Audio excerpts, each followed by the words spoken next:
Hi there! So, last time I've discussed the movie Bohemian Rhapsody and how awful it was when it came to telling the story of Freddie Mercury's solo years in the mid-80s.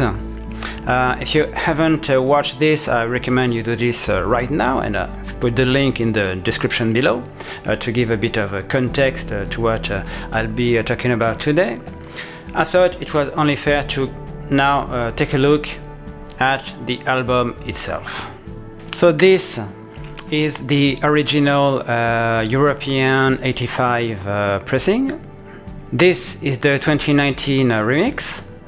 I will discuss both, but let's start with the album itself. Now, this is an album that doesn't get a lot of love, and for the longest time I was only vaguely aware of its existence. I sort of vaguely knew there was this solo album called Mr. Bad Guy, but it wasn't something you would find at your usual local music store, and there's a very good reason for that.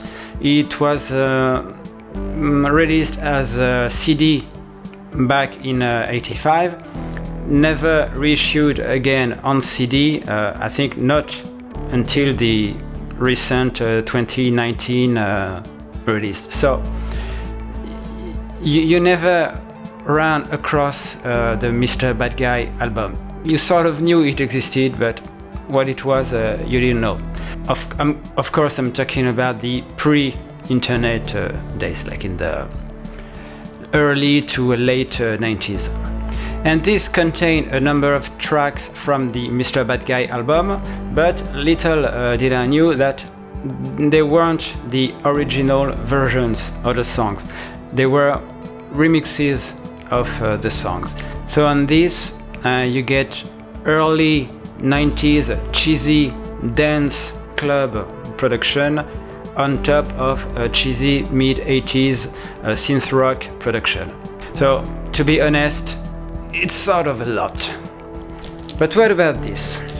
So, this was Freddie at a time when he felt like he had a lot of personal material that he wanted to give a shot recording all alone. Usually people either ignore the album or worse, think it's a bad album. Mostly their beef is about the production. Lots of Queen fans thought and think even today that it was like the Works synth rock sound, only worse. I've got two things to say about that. First, I love the sound of The Works. This is not by far my favorite Queen album, it's not my favorite Queen era, but I think the electronic production on the machines is awesome, and the whole sound of like Radio Gaga, I Want to Break Free is perfectly in tune with what the songs are about. If you think about I Want to Break Free, for instance, this is basically a blues song if you like break it down to its main musical components. And it would be, I think, rather straightforward, maybe boring to do it with just the live band in an electric setting. This is really that special The Works sound that give the song its sheen. Mr. Bad Guy is a very mid-80s mainstream rock sounding record. There's no doubt about it. But we need to separate from like the writing, the performances, and the overall production, like recording and the mixing and stuff.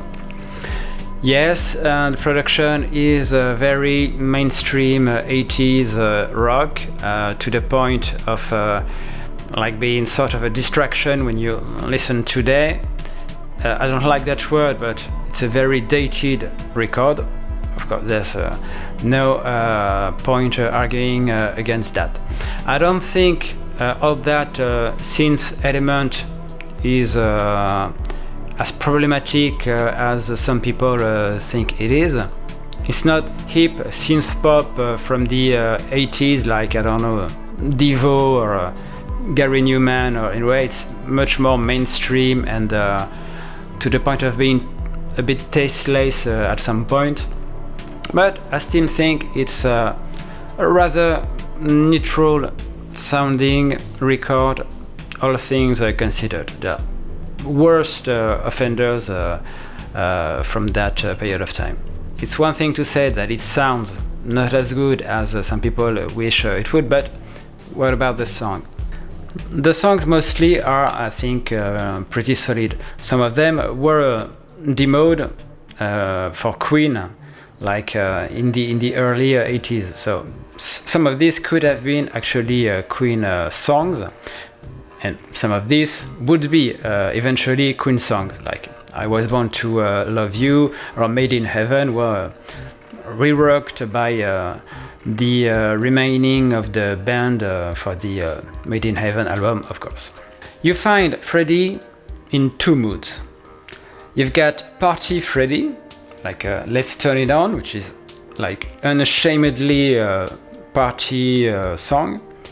I Was Born to Love You, Fooling Around, Your Kind of Lover, Man-Made Paradise. These are songs that Freddie really wants to be like joyful, upbeat party songs. And it sort of works if you think about Let's Turn It On. It's still a pretty fun track. It could have been a track from Hot Space. It's a bit reminiscent of Body Language, that kind of thing. I think it's still a fun track to listen to. And the other side is like a more personal side of Mercury.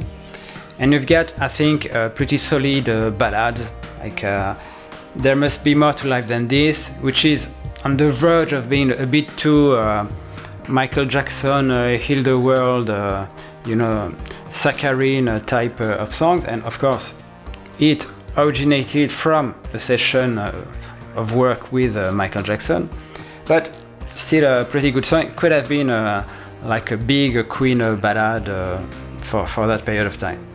And Love Me Like There's No Tomorrow, which I think it's pretty solid as well. Living on My Own, which is one part very techno sound, and one part very personal, existential cry from Mercury. Very powerful song. I'm not so sure about the scat vocals part, but I do hate scat vocals, even on Under Pressure. Made in Heaven, very good track. And of course, Mr. Bad Guy itself, which is this orchestral extravaganza, which in itself explains what Freddie was wanting to achieve with this. Because if you think about that track, Mr. Bad Guy, that song couldn't have existed in its form on a Queen album. Because the whole idea is, and Freddie would explain this in interviews at the time, whenever Queen would do like orchestral stuff, it was basically Brian doing all the parts on guitars. But Freddie thought, there is a missed opportunity to do something really orchestral with a real orchestra. The song is awesome, like the music, lyrics, the orchestration, the production. It's great song. That said, of course, you just have to wonder what the album would have sounded like with a different kind of production. I think this is an album that's pretty much in line with Hot Space, in that it's sort of between two worlds. It goes in a very dance party direction, but also remains rooted in basic rock. And I think that's its fault, just like it was on Hot Space, which couldn't decide what sort of album it wanted to be. And Mr. Bad Guy would have been interesting as a very electric, raw sounding rock album, but I think it would have been a lot more interesting with a very like funk soul production, and one can only wonder what like on Earth 2 this album would have sounded like with that kind of sound, which was, I think, in the realm of possibilities, since these were both CBS records, and CBS had thrown an insane amount of money at the project for reasons that are beyond my comprehension, because I just can't understand what CBS thought when like throwing millions of dollars on a solo Mercury project when Queen's popularity in the US was waning at the time. But anyway, is this a bad album? I think it's a pretty good album. There are stuff that I just can't get into. I think I Was Born to Love You is a bit too much. Man-Made Paradise is also a song that I think is too much. It's like, it's upbeat, alright, but upbeat to the point of caricature. It's obnoxious in the way it's cheery and party-ish and so on, even for Freddie at the time. My Love is Dangerous, like it's reggae sound. Nope, not reggae, nope.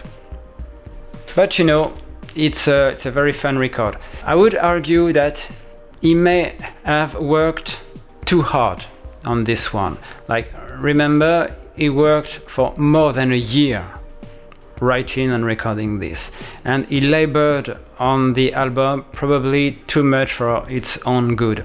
If you take a song like Your Kind of Lover, and you can check out online like the early demo for Your Kind of Lover, which has mostly Freddie's multi-tracking itself, trying ideas.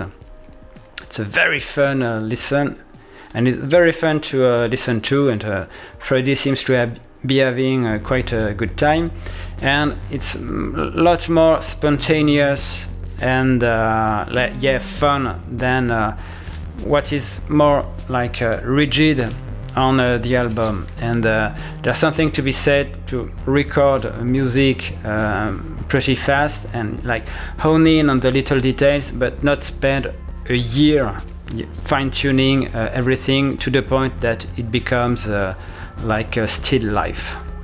When it comes to the performances themselves, it's okay. The band is alright, nothing too special.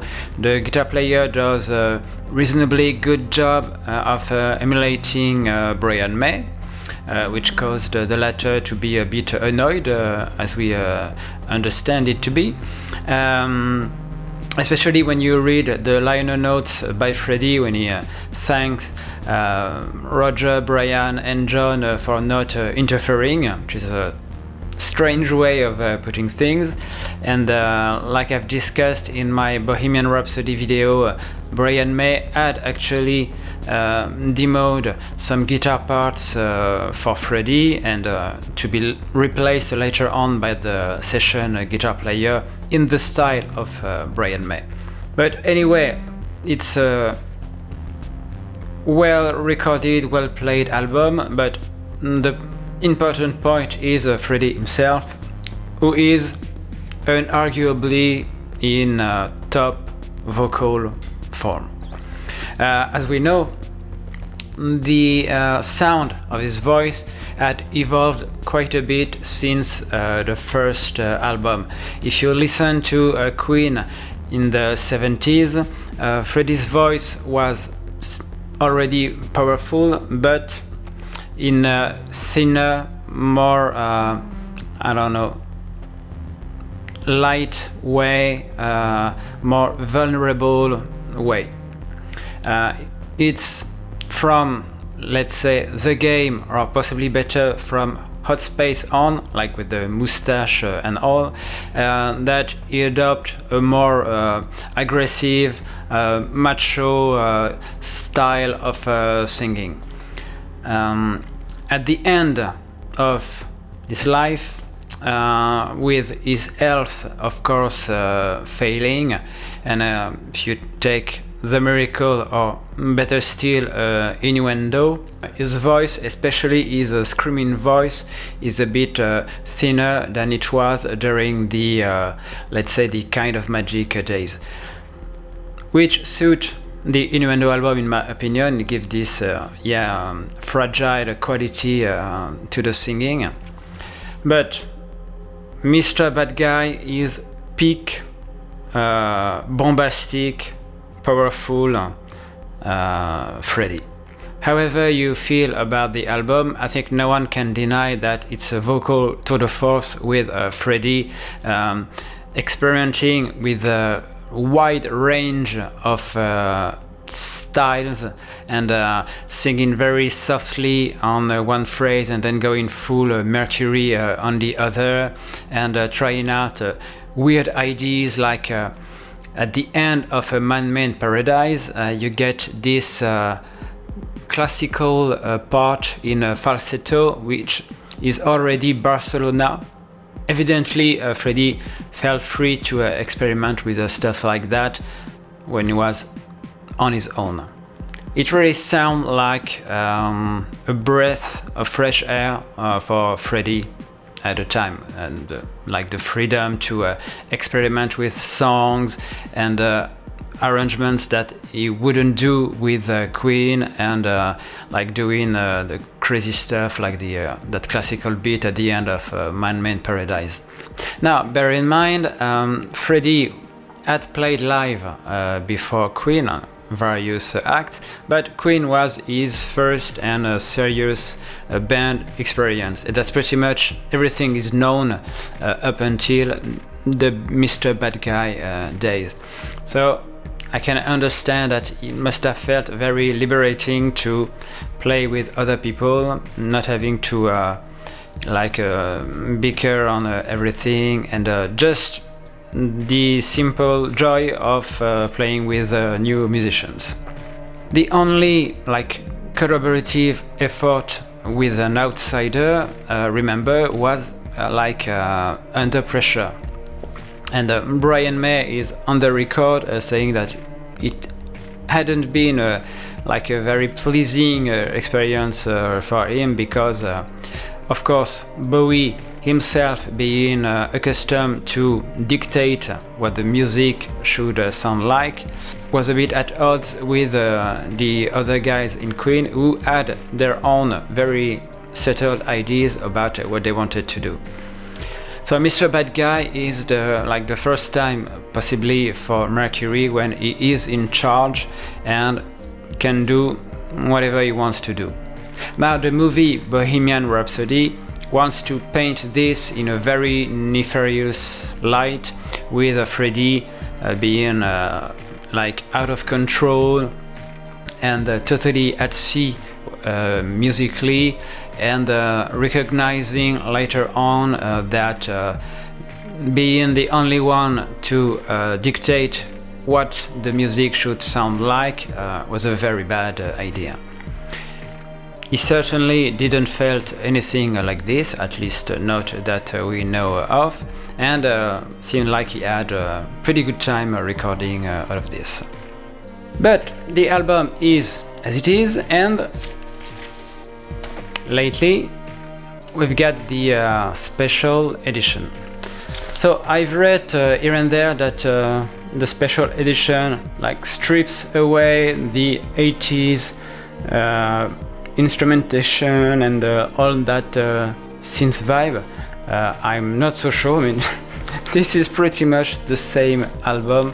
It just toned down a bit the more 80s sounding parts of the album, but it's the same instrumentation, and the synths are it's the same type of instrumentation. It's just an overall better mix.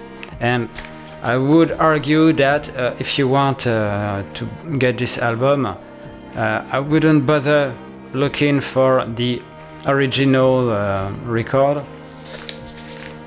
I would just buy this one because it's just a better mix with a more cohesive sound, better bass, a